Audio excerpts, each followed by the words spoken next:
दंगल में सवाल यही हो रहा है बिहार में कि महागठबंधन पर कब चीजें क्लियर होंगी। तो इसी सवाल पर तेजस्वी यादव ने कहा कल फिर आपके सामने आऊंगा। महागठबंधन में सीट शेयरिंग पर घमासान मचा हुआ है। 243 243 सीट्स हैं और महागठबंधन के प्रत्याशी हैं 254 254। आज क्योंकि एक प्रेस कॉन्फ्रेंस तेजस्वी यादव की ओर से की गई जिसमें लोग लुभावन वादे उनकी ओर से किए गए कि सरकार बनती है तो वो जीविका दीदियों के लिए क्या करेंगे और संविदा कर्मियों के लिए क्या करेंगे। और उसी प्रेस कॉन्फ्रेंस में पत्रकारों ने सवाल किया कि पहले तो ये क्लियर करिए कि आप लड़ कितनी सीटों पर लड़ रहे हैं और महागठबंधन में सब ठीक है या नहीं। तो इस पर तेजस्वी यादव ने कहा कल फिर हम प्रेस कॉन्फ्रेंस करने जा रहे हैं, हम फिर आपके सामने आकर जवाब देंगे। यह सवाल इसलिए उठ रहा है क्योंकि अभी तक क्लियर नहीं है कि आरजेडी कितनी सीटों पर, कांग्रेस कितनी सीटों पर, वीआईपी कितनी सीटों पर, क्योंकि 5 सीटें ऐसी हैं जिस पर आरजेडी और कांग्रेस आमने सामने आ गई है। कई सीटें ऐसी जिस पर वीआईपी और आरजेडी के प्रत्याशी हैं। तो ये कैसा गठबंधन है?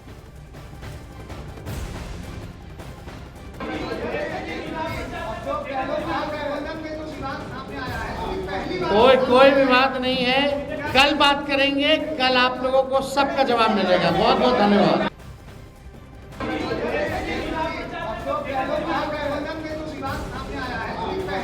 कोई विवाद नहीं है। कल बात करेंगे, कल आप लोगों को सबका जवाब मिलेगा। बहुत बहुत धन्यवाद।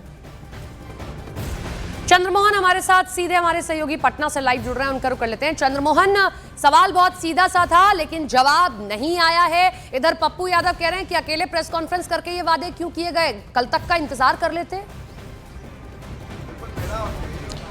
बिल्कुल, देखिए ये सवाल इसलिए भी उठ रहा है क्योंकि आपने देखा होगा महागठबंधन में लगातार सीटों के पेच को सुलझाने की चारों तरफ से कोशिश की गई, लेकिन अब तक यह साफ नहीं हो पाया है कि कौन कितने सीटों पर चुनाव लड़ रहा है। एक प्रेस रिलीज जरूर जारी हुई थी जिसमें लिस्ट दिया गया था कि आरजेडी के कितने सीटों पर चुनाव लड़ रही है, कांग्रेस कितने सीटों पर चुनाव लड़ रही है। उनका जो आंकड़ा सामने आया था उससे ये लोगों ने समझा, लेकिन महागठबंधन की तरफ से ये प्रेस कॉन्फ्रेंस कर ये नहीं कहा गया कि कौन कितने सीटों पर चुनाव लड़ रहा है। और जो आंकड़े आए हैं ये साफ तौर पर दिखा रहा है कि 254 सीटों पर महागठबंधन चुनाव लड़ रही है और एक दूसरे के खिलाफ भी चुनाव मैदान में है, जिसको लेकर उहापोह की स्थिति है और महागठबंधन में खींचतान शुरू से ही देखने को मिला था। अब कल प्रेस कॉन्फ्रेंस बुलाई गई है, उसमें कौन कौन लोग मौजूद रहते हैं और क्या क्या उसमें कहा जाता है, ये सबसे महत्वपूर्ण होगा। क्या तेजस्वी यादव को मुख्यमंत्री का चेहरा बनाया जाएगा, ये सबसे महत्वपूर्ण सवाल होगा। क्योंकि आपने देखा होगा जब से महागठबंधन बनने की बात आई थी और ये कहा गया था कि कांग्रेस, आरजेडी और तमाम जो महागठबंधन के घटक दल हैं एक साथ चुनाव मैदान में जाएंगे, लेकिन कौन मुख्यमंत्री का चेहरा होगा। आरजेडी की तरफ से तेजस्वी यादव ने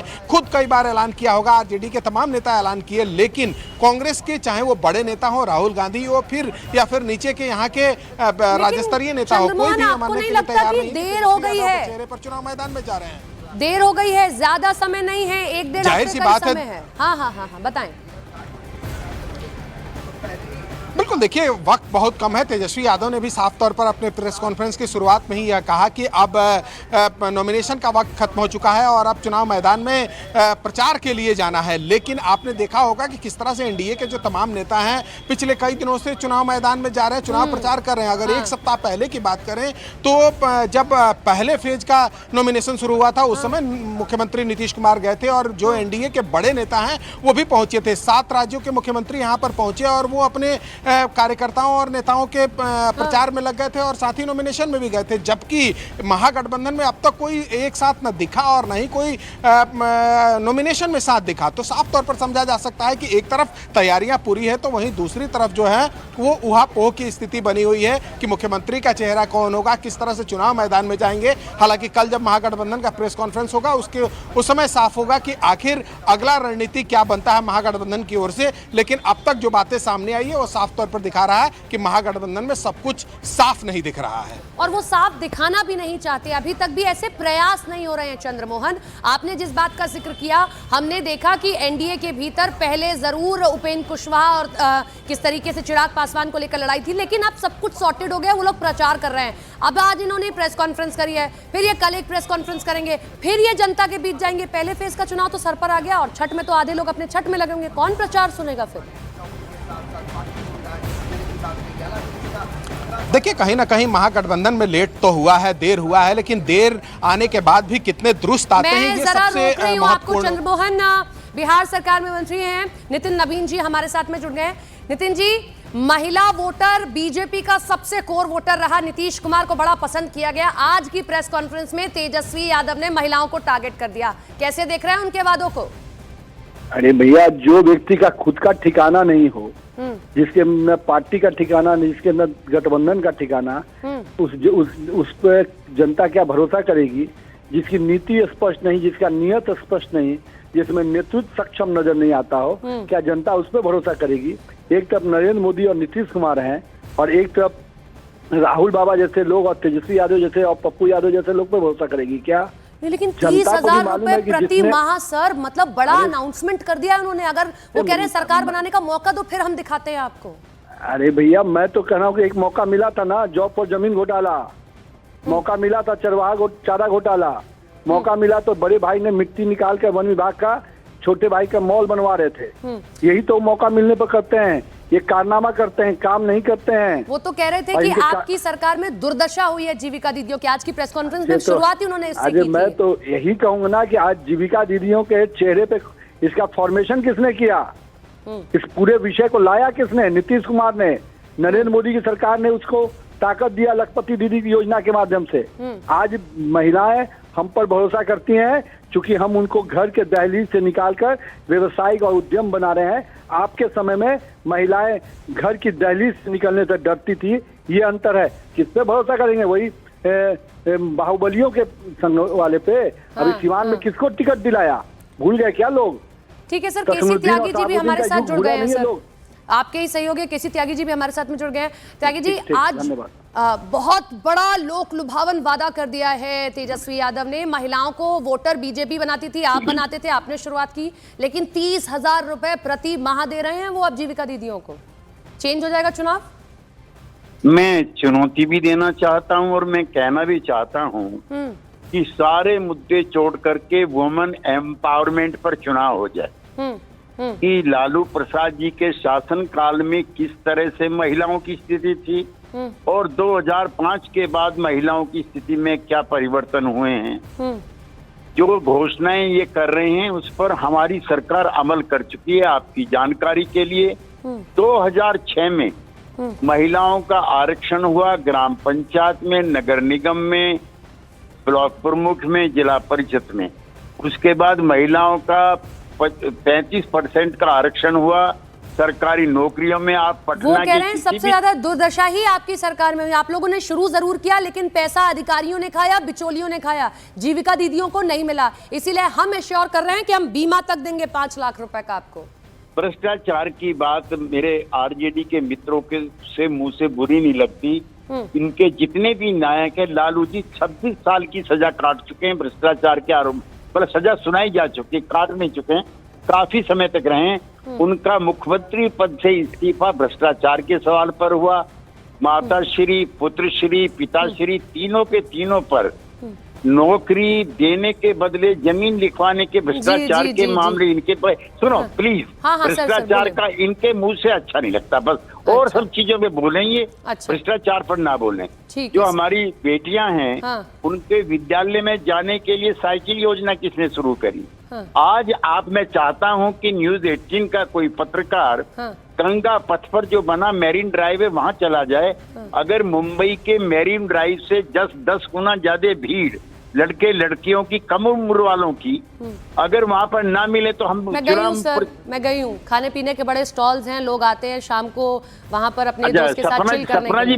सपना जी बोल रही है ना? हाँ, सपना जी बोल रहे हैं, हम गए हैं। नितिन नबीन जी भी हमारे साथ में जुड़े हुए हैं। नितिन जी तो देखिए ना, अच्छा मैं तो मेरीन ड्राइव पे भी गया हूँ, वहाँ इक्की दुखी घटना साल 6 महीने में हो जाती है, लेकिन जब से गंगा पथ पे बना मेरीन ड्राइव, कम उम्र के लड़के लड़कियां वहाँ जाते हैं, खाते हैं, पीते हैं।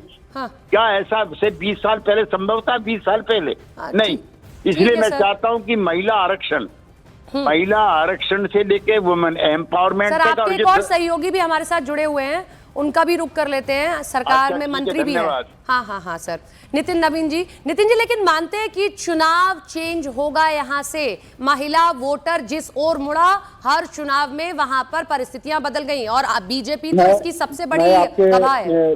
मैं एक चीज आपको बताऊं, आप भी महिला हैं। हाँ, क्या आप कभी ये सोच सकते हैं कि जिसका इतिहास, जिस गठबंधन का, जिस दल का, जिस नेतृत्व का, जिस परिवार का इतिहास महिलाओं के प्रति सुरक्षित नहीं रहा हो, जिसने महिलाओं को अभी सम्मान नहीं दिया हो, आज क्या वो दल, वो गठबंधन पर महिलाएं भरोसा करेंगी? मैं आपको आज पूरी तरह से 100% नितिन जी, आप अभी आपको कुछ सवाल चैलेंज पूछ करता रहे थे, हूं। मैं आपको जरा इंटरप्ट कर रही हूँ। शक्ति यादव जी हमारे साथ जुड़ गए हैं, मैं चाहती हूँ आपके उन सवालों का जवाब शक्ति यादव जी दे आरजेडी से। शक्ति जी, नितिन जी जुड़े हुए हैं हमारे साथ में, बिहार सरकार में मंत्री है। वो कह रहे हैं आपके वादों पे ना एतबार था, न है, ना होगा, क्योंकि आपका बैकग्राउंड हम सबने देखा है। साच को आज की आवश्यकता नहीं होती। 2020 में तेजस्वी जी ने जब 10 लाख नौकरी कही थी, तो भारतीय जनता पार्टी और बिहार के अचित मुख्यमंत्री नीतीश कुमार जी ने कहा था कि बाप के यहाँ से पैसा लाएगा, जेल से लाएगा, असंभव। लेकिन 17 महीने में जब हम लोगों ने सारी चीजों को पूरा किया, तो यही लोग आज नौकरी की बात, नौकरी जैसे शब्दों को तेजस्वी जी ने जिस तरह से स्थापित किया कि देश के लोग भी नियुक्ति के सवाल पर अपने मुंह खोलना शुरू किया। हम लोग उन लोगों में से नहीं है जो 2 नितिन जी सुन लीजिए, वो कह रहे हैं 17 महीने में बहुत कुछ किया हम लोगों ने। 17 महीने में हम लोगों ने किया, हम लोग का डिपार्टमेंट था। भारतीय जनता पार्टी अपने डिपार्टमेंट के बारे में एक बात कुछ कहेंगे नितिन जी आप?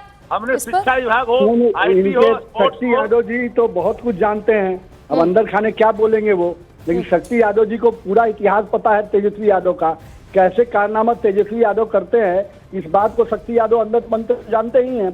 काम नहीं करते, कारनामा जरूर करते हैं। नीतीश कुमार के काम पर लेटर चिपकाने का काम भी उनका कारनामा है। इसलिए निश्चिंत रहिए, शक्ति यादव जी, अगर आप पर एतबार होता तो रीत लाल यादव जैसे लोगों को और शहाबुद्दीन के बेटे को आपको टिकट देने की जरूरत नहीं पड़ती। आपने अगर कहीं ना कहीं इनको टिकट दिया तो फिर से स्पष्ट किया कि बिहार में बाहुबली का राज हम लाएंगे। आपको उन पर भरोसा है। आपने रीतू जायसवाल जैसे महिला, एक आप ही की पार्टी की थी, उसको टिकट देना आपने नगवार समझा, क्योंकि एक महिला अगर आई थी राजनीति में तो उसको आप सम्मान देते, तो आपने तो उसको दिया नहीं। और आपने क्या किया, बाहुबलियों को टिकट देने की फिर। तो आज आप पर जनता भरोसा करेगी, इस गलत फहमी में आप भी रहिए, कोई दिक्कत नहीं है। महिलाएं कभी भी सुरक्षा और विश्वास के साथ जाती है, वो लुभावनी वादे के साथ नहीं जाती है। जी जी, चलिए, ऑल द बेस्ट आप दोनों लोगों को। चुनावी मैदान में आप हैं। थैंक यू सो मच हमारे साथ जुड़ने के लिए। एक तरफा नहीं सुनिए। ठीक है शक्ति जी, कंप्लीट कर लीजिए जल्दी से, समय का अभाव था इसलिए मैंने रोका, जल्दी से कंप्लीट कर लीजिए। क्या रामचंद्र पूर्वे जिनको टिकट मिला वो क्या वो बाहुबली है? जो अमरिंदर पांडे को टिकट मिला वो महात्मा है जो जनता दल यू से है?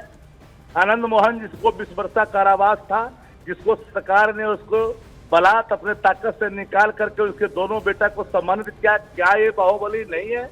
और रामचंद्र पूर्वे की पुतोह जो पूरे आज से नहीं लोकनायक ठीक है सर से है, उनकी बहू को मिले, पार्लियामेंट में मिला था। चुनावी मैदान में सबको जाना है सर, जनता तय कर लेगी। अब वादे होते रहते हैं, किस पर एतबार होता है ये देखना है। शुक्रिया आप दोनों का। तेजस्वी यादव ने क्या वादे आज किए, फिर एक बार आपको सुनवाते हैं। जीविका समूह की दीदियों द्वारा लिए गए लोन के सूद को माफ करा जाएगा। यानी अब तक जितनी जीविका दीदी लोन ली है, जो उनका इंटरेस्ट है, उसको इंटरेस्ट को हम लोग जो है माफ जो है करने का काम करेंगे। उन सभी जीविका दीदियों की बात को सुनकर के हम लोगों ने राय मशवरा करके, अध्ययन करके, साइंटिफिक तौर पर हम लोगों ने निर्णय लिया है कि जितनी जीविका सीएम दीदियां हैं, यानी कम्युनिटी मोबिलाइजर्स हैं, उन सभी सीएम दीदियों को स्थायी कर उन्हें सरकारी कर्मचारी का दर्जा देकर उनके वेतन को 30,000 प्रति माह हम लोग करेंगे। ये कोई मामूली घोषणा नहीं है, ये कई वर्षों से हमारी जीविका दीदियों की मांग रही है कि जीविका दीदियों को स्थायी किया जाए।